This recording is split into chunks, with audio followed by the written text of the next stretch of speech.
pemirsa pasti tahu dong kalau kita bicara tentang CEO lorong. Ya bener banget, ada Vega De Laga ya yang karena pandemi nih ya iseng-iseng nyanyi-nyanyi di lorong, di videoin masuk TikTok dan ternyata jadi viral. Wah, bahkan katanya sekarang udah punya mini album. Kemudian ada lagi ya di sini cerita dari Henny Mona. Kalau Henny beda cerita ya, ceritanya apa? Karena dia bikin lagu dan itu merupakan curhatan dari kisahnya. Mau tahu kayak gimana ceritanya? Ini dia.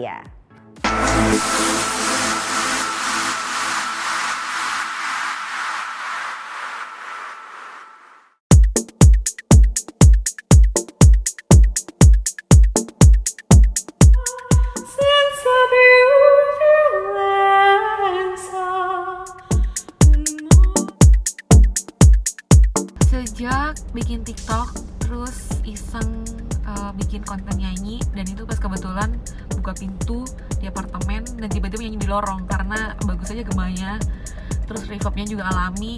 Jadi ya itu tanpa disengaja, tanpa direncanain, tiba-tiba nyanyi aja iseng. Itu benar-benar iseng 100% karena nggak ada kerjaan waktu lagi corona, di rumah aja.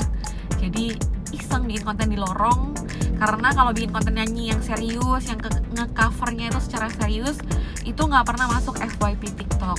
Begitu masuk lorong malah FYP dan boom. Cerita unik nyanyi di lorong sih nggak ada. Kalau cerita unik nyanyi di unit kosong, karena waktu itu sempet ada komen netizen yang kalau nyanyi di lorong ganggu kak, takutnya ada bayi atau apa gitu kan. Jadi aku waktu itu pindah nyanyi ke unit kosong. Nah itu sempat 2-3 kali pas nyanyi di situ HP aku mati sendiri, atau kalau nggak videonya ke pause sendiri kayak gitu. Misterius ya. Tapi kalau ditegur yang negatif sih nggak pernah, adanya kayak disapa gitu. Hai kak, kok cuman satu, apa dia ngomongnya waktu itu ya? Hai kak, kok cuman dikit doang nyanyinya, kenapa nggak satu lagu? Kayak gitu. Kalau yang kayak nyanyi di parkiran, nyanyi di toilet umum atau apa, itu karena tantangan netizen sebenarnya. Kalau kita di TikTok habis upload kan biasanya suka di komen, kak nyanyi di sini, kak nyanyi di sini. Nah kita tanggapin komenannya pakai video. CEO of lorong, senang juga sih karena abis ini tiap ada orang bikin konten di lorong pasti ingatnya sama aku, karena kan aku yang duluan pencetusnya ibaratnya. Nah senangnya aku juga, beruntungnya adalah aku jadi musik creator pertama TikTok yang akhirnya bisa ciptain lagu sendiri, terus akhirnya sampai dikontrak sama salah satu label besar di industri musik Indonesia, Mas Entertainment, dan akhirnya bisa punya mini album sendiri.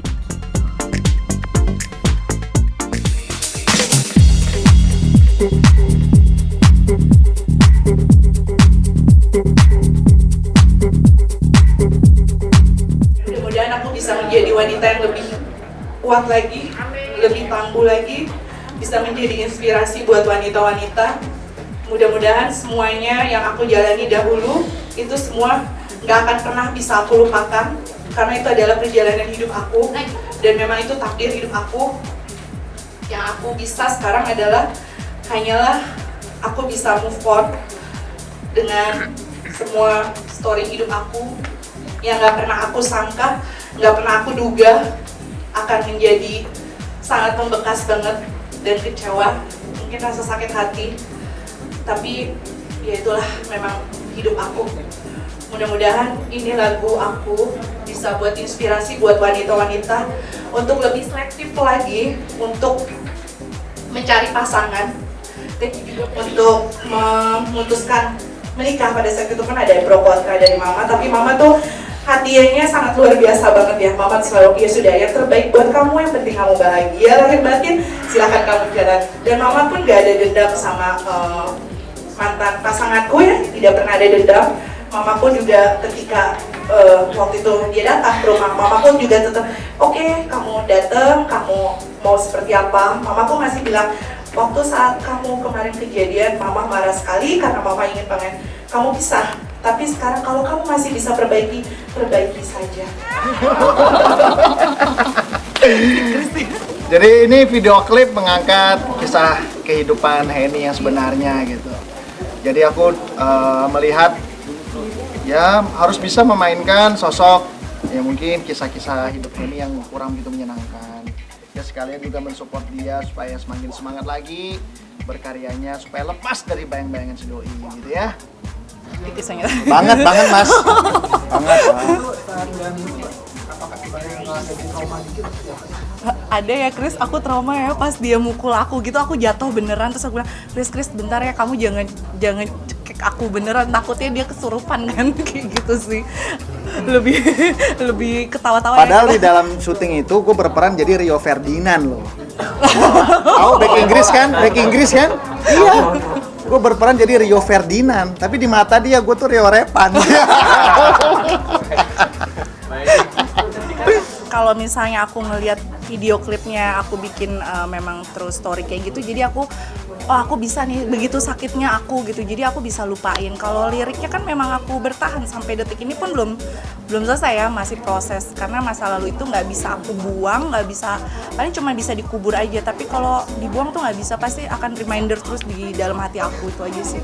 Tapi remindernya dengan video klip itu aku biar bisa, maksudnya kalau adegan seperti itu aku akan reminder buat diri aku supaya nanti lebih selektif lagi dan aku bisa move on, bisa lupa dari bayang-bayang dia sih, itu aja sih, bahwa dia segitu, seperti itulah di video klip gitu. Iyalah, kalau sekarang sih aku lebih dengerin mama, dengerin kakak-kakak aku, dengerin sahabat-sahabat. Pastinya aku nggak akan mau, maksudnya kalau misalnya aku kan selalu bilang ya, orang negatif itu bisa menjadi positif itu kayaknya 1001 sih. Jadi memang harus lihat orang itu dari positifnya sih, negatifnya itu kayaknya di apa ya, nggak, susah juga sih kalau misalnya orang dari negatif dibikin positif itu, kalau orang yang nggak mau berubah. Jadi aku tetap nanti minta support dan dukungan juga dari mama, dari sahabat-sahabat, dari kakak-kakak aku. Kalau misalnya nggak ada yang setuju, aku nggak akan nikah.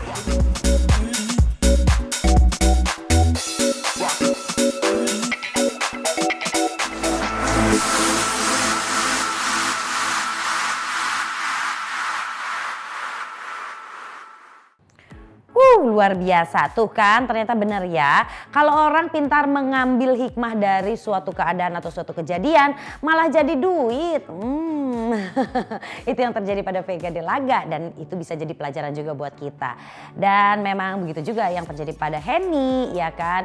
Jangan sampai cerita sedih ini membuat trauma, tapi bisa menginspirasi dan juga jadi pelajaran untuk kita yang lain. Nah, itu dia ya akhir dari Selebriti kali ini. Aduh, mohon maaf ya kalau ada salah-salah kata. Yang pasti tetap aja bukan gosip tapi asik cuma ada di Selebriti. Jadi jangan lupa untuk nonton terus Selebriti setiap hari Sabtu dan Minggu jam 13.30 bersama saya Dera Sagita. Dan akhirnya saya harus undur pamit, sampai jumpa lagi. Bye.